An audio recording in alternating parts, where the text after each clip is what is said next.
Welcome to Lion Bytes, quick 1-minute guides to help Mountain View families stay connected. In this video, we'll walk you through how to set alerts in Infinite Campus so you can stay up to date on your students' progress.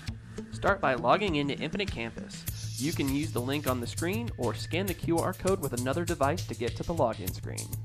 Step 1. Click the person icon in the top right corner. Step 2. Click Settings. Step 3. Click Notification Settings.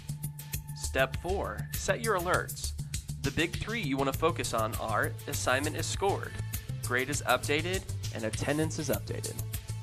Step 5. Click Save. What do those three big settings mean? Assignment is scored. A teacher has graded and entered a score for your child's assignment. Grade is updated. A teacher has changed or updated a grade in the class gradebook.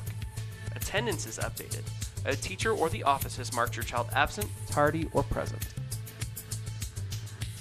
Why does this all matter?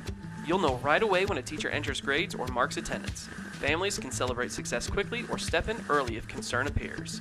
Staying informed helps your students stay on track throughout the semester. That's your Lion Bite on setting alerts. Quick, clear, and designed to keep our Pride families informed.